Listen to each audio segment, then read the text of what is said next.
Hey everybody, welcome to Crazy Tech Lab, and we are revisiting Computex today to look at a brand called COUGAR that we met up with at the show a few weeks ago. So we are going to be checking out a bunch of peripherals and gaming chairs and checking out what else the popular brand has to offer. So sit back and enjoy the show. This is new. It is launched already, but it's like 2 weeks ago. Okay. So panoramic case, we call it the FE270. Yep. So the thing with glass cases is that they look cool, but cooling is always an issue. So we've got around that with a couple of architectural workarounds. The geometry of this is specifically so the fans are angled and the side is angled so that when there's ventilation, it doesn't hit the surface dead square. Lots of angles going on in there. So it kind of directs the airflow a little bit more.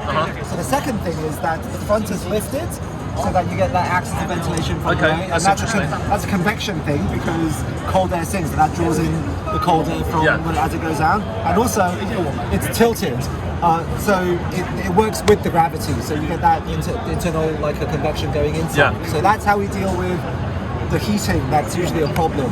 Glass cases. And as far as the looks go, it's got 2 sheets of glass, but actually on 3 sides. So that just makes it a little bit more. It gives it a little bit more brilliance and gives it a little bit more transparency. You can see it a bit more. Interesting. Yeah, I get some close-ups down there because it's there's a whole bunch of angles going on here. Okay.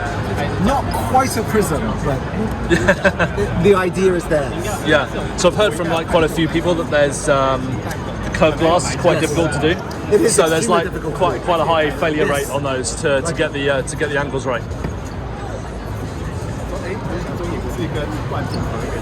Yeah, it's probably a lot of the other ones. I mean, maybe not Lian Li, but there's a couple of other brands I've seen where you can actually see that it's almost like you've done it yourself. You know, it's not quite perfect. There's a few indentations, but this actually looks quite good. Like you can't see too many. It curves into like an oblique angle. It doesn't curve into a 90 degree angle, which kind of helps with that as well.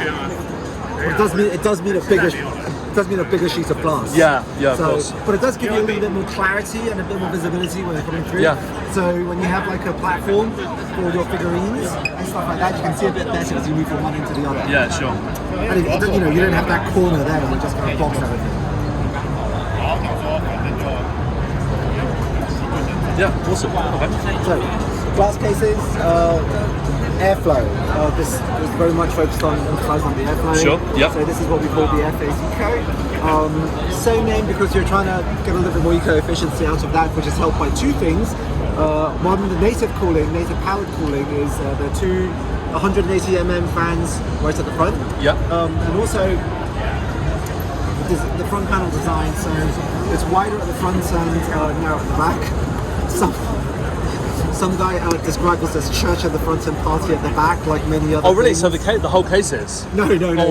Just the panel. Oh, I see. I thought the rear of the case was wider. Oh, okay. No. Oh, I see. Yeah, the actual holes. Is wider, I get you. And the back is, so it acts like a funnel. Okay. And what that does is, as air goes in, it's an aerodynamic thing, and as air goes in, the pressure goes up, and so. With the cooling, with the powered cooling, it just gets a little bit more air for your buck. Okay. So the idea being that, for every joule of energy you spend, like you get a little bit more air out of it. There's a little bit of quality of life feature, so that's just a little tag. It means you can just easily pull it out without having to remove the front panel.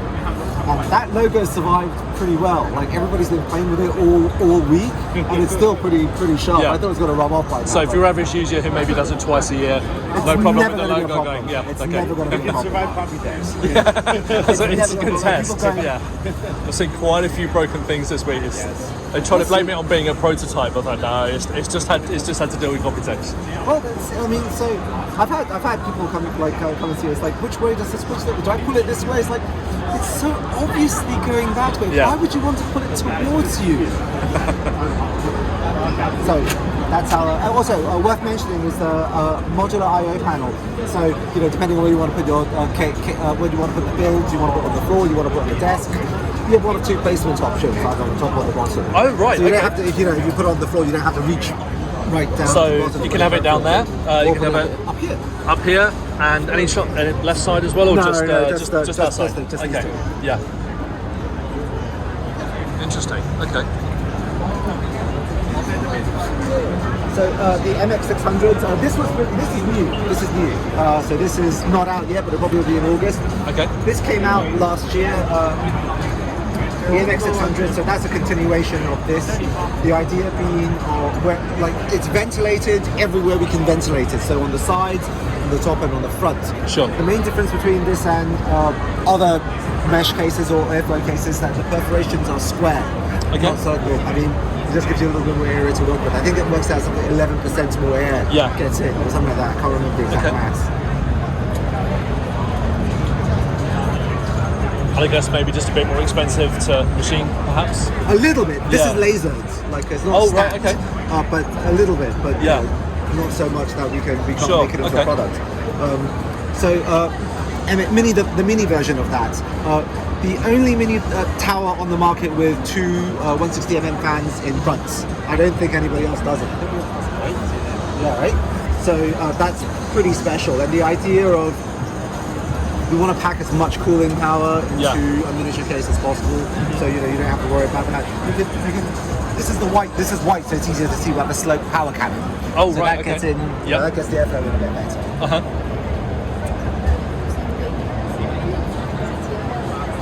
This doesn't have the omnidirectional ventilation that this has, just simply because it's smaller. If we put in the venting at the sides, it's like that's half the case gone. So, but with such a small size, front with the 160 and the top mesh, I think that's sufficient for cooling for this one anyway. And it's actually got a higher fan capacity than the big one. That's a 10 fan capacity, that's a 9 fan capacity, but the fans are smaller, but it needs a smaller form factor. Yeah.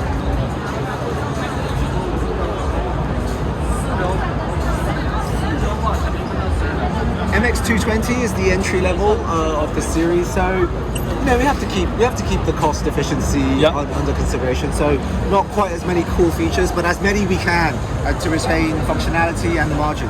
So magnetic top mesh, and it doesn't have the laser cut square perforations, but a little bit of quality of life. Like there's an indentation, so just pop it off. Yeah. You don't have to kind of dig your fingernails in there.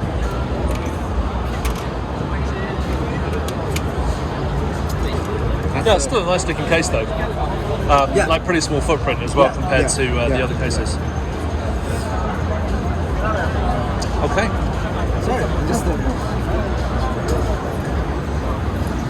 the GFAs and the Uniface and the RGBs, they're more or less entry level cases. Okay. There's, but these were these are not new. Those came out last year, but this is new. The FP150 is an entry-level panoramic case, dual chamber. So, like quite a few people make this. So, not too different from the general idea of it, except for this one feature. So, usually when you're building like cases, especially entry level, the bottom bracket, you kind of have to fiddle around with a screwdriver to get the fans in. Yeah. So this one actually lets you attach the fans prior to actually installing the front. So by the time the bottom bracket goes on, the fans are already there. Okay. So just a small user friendly feature. I mean, I can't demonstrate it here, but and that's still full ATX, isn't it? That is full ATX. Yes. Okay. Yes. And so you've got a pink colour here, you've got white and black as well. So, any other colours? No. So or is the pink just a one-off? It was a one-off just for show, for this, just to show that we can do the coating for the same level of quality as we can in the black and white. Yeah. But we've had so many people asking about it that we're most likely going to release that as a limited edition. Yeah. Like a Sakura pink. Sure. Kind of thing. Yeah. I'm surprised actually, probably an orange one. An orange Cougar brand, I reckon that would be pretty cool. Yeah. That is a good orange point. with black grills maybe. I mean, orange is such a strong colour. I'm just thinking, what kind of space would you fit an orange case in though? Like it's such a. I think white's like on a orange. I mean, orange is pretty attractive in cars. Like people just seem to be. Just really into it in terms of certain cars that I follow, but it's your brand colour. Yeah, it is. I was thinking like if it's too vibrant, you should have gone for something else, dude. No, I mean, it's different from an accent between having the whole case. I know. Yeah, I think it would. I definitely like orange case. We can do it. As long as you put plenty of black in there as well, like I mean, maybe even just sort of not as much. I've even got the perfect type, but it's got to be called Orange is the New Black. Clearly. Yeah, I'm just thinking I would prefer an orange case to a pink case. Yes, of course, Put it that way. of course, Yeah. of course, of course. That's probably what I'm trying to say. As would I. But I am probably not the target audience for the pink color. Yeah. So the Crater, so we did this last year. It was new last year, and this is kind of one of those cases that it's very strikingly designed. It's very much a statement, and like modders loved it because you can go nuts. Yeah, with it is gorgeous. So, yeah. So open frame design. These are precision tooled. These constitute the majority of the cost of the case. It's difficult to get these in that kind of shape and that kind of alignment. Yeah. So well. You notice the light bar at the front here. They have a light bar, 4 USB, headphone jack as well as a USB Type-C. Yeah. So which way round would you have that? I guess with the I/O panel facing you. I guess. When I looked at it kind of looks like it wants to be that being the front, but it's not because that's where the PSU is. So it's like it would be that way round on your desk. It's a conversation piece. It was a conversation. Exactly. Yeah. Which is where we are now. Awesome. Okay. So that's Yeah. So you sit at your place, you work, and then you finish, and then you put your game in. Because, sure. Yeah. And it does that with a number of ways. So you have to feel it. The mesh is really, really soft. It's much softer than plastic mesh. Yeah. So if you sit in that and if it's hot and you're in shorts, it's not going to dig into you. Yeah, sure. Hours. Standard ergonomics, it goes.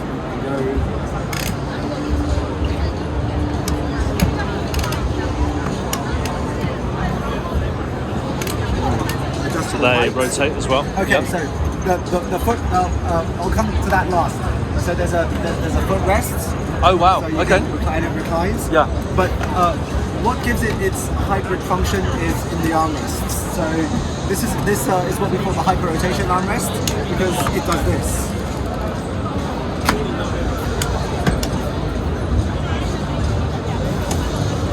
Perfect if you want to read books or you want to push in your chair at the end of the day. My chair arms always hit my desk, like guaranteed. Yeah. So the idea is whatever position your body's in, your armrest, you can get your arm in the best position for that, regardless of whether you're typing, you're working, or lying down. Yeah. I'm going to mention about. So I recall there being something called a book in the before time, the long ago. But yes, so if you're reading on a mobile device, your arms are in a better position. You're not kind of digging into the flat armrests.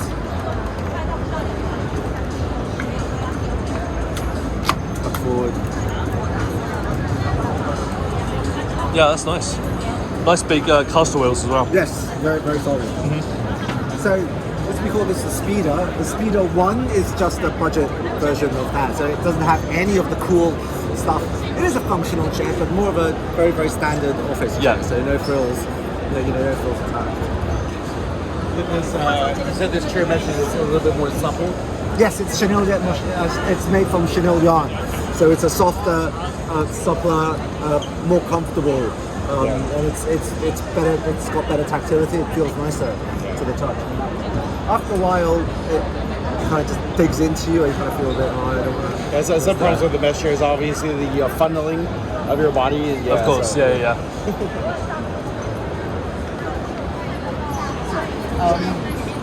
Defensive. So this is a gaming chair. It's you can use it for other things, but it's designed as a gaming chair. So a couple of things with this. I have to sit in it and push it back.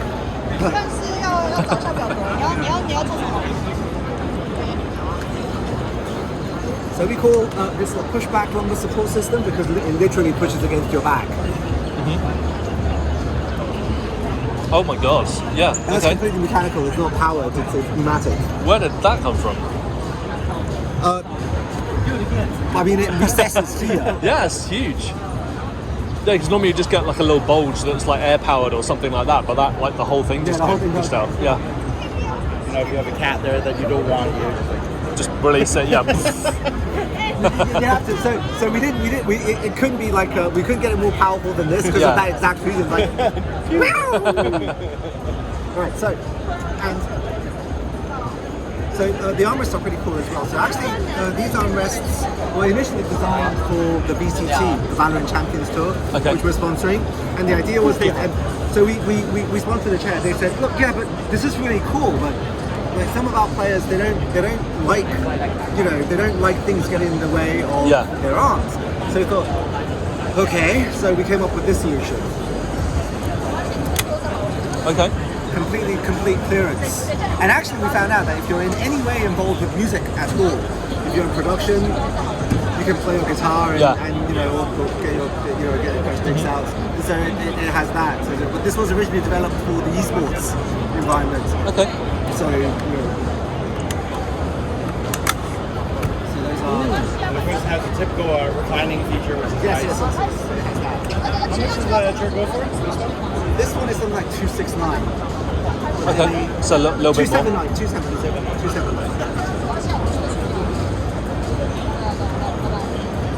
So is it sort of in kind of progressively more comfortable, sort of more swanky chairs kind of thing, like the way we're getting, or?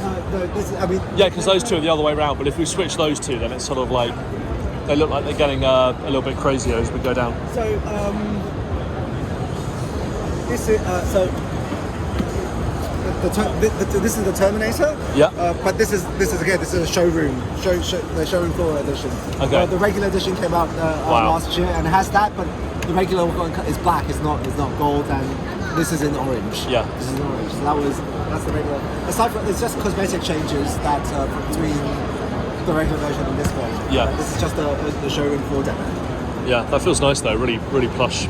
Yes, it is, and also it's great for your back because. I mean, yes, this looks cool, but the idea is that it fixes these 2 points, and so when you go back, there's a little bit of resistance, which if you're not used to, I mean, some people say, oh, this is a bit too hard, but it's actually better for you. Yeah.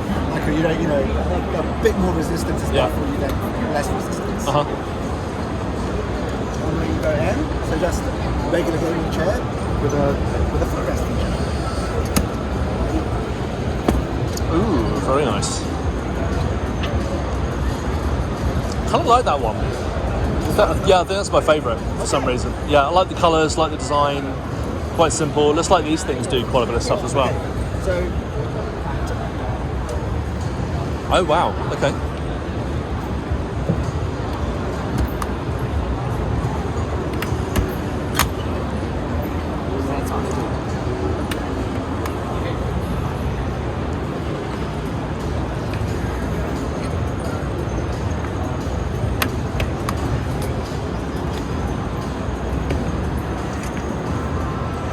The angle option is how is the angled option applicable? Like just for if you want a bigger arm? It's an alternative solution to that one. Personally, I don't find it as adaptable to needs, but it depends on how you feel. I guess for people that like have their arm up like that when they're playing rather than straight or something. It's entirely. Or if you're doing switch or something because you need to rest your arm. Yeah, actually, that's probably more like it. Yeah, Switch or the what is it, the ROG Steam Deck. Yeah, Steam Deck or the ROG Ally X, the new one. Yes, the new Asus is one. that not essentially a Steam Deck? Pretty much, yeah. It's Windows 11 and you can run Steam on it. So yeah. Awesome. Okay. So yeah, this was the gaming surface that Chris was talking about. Yeah. Like a simple. It's really heavy. Oh my goodness. Yeah, I am not going to lay down on that because you would not get me up, and I will wake up tomorrow morning and I'll miss my flight. That's pretty much what would happen. Say it like this: it's just a movie type chair, very just like naturally very comfortable. Yeah. The grey and orange looks great though. I love that colour combo. It's good too because I mean, like, if you want to do something nice for your living room or have a different kind of comfortable furniture, I mean, your options, especially in Asia, are like IKEA.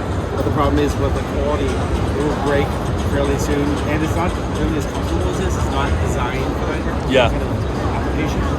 So this is a really, really good entry-level option, and it's comfortable. Can fit decor depending on which one you like. That's it from the tour of the Cougar booth at Computex 2024, and I'd like to thank the awesome Cougar guys for entertaining me for an hour or so while I looked around their booth. So thanks a lot, guys. Don't forget to like, comment, and subscribe to the channel. It means a lot to have your support, and I'll be back very, very soon.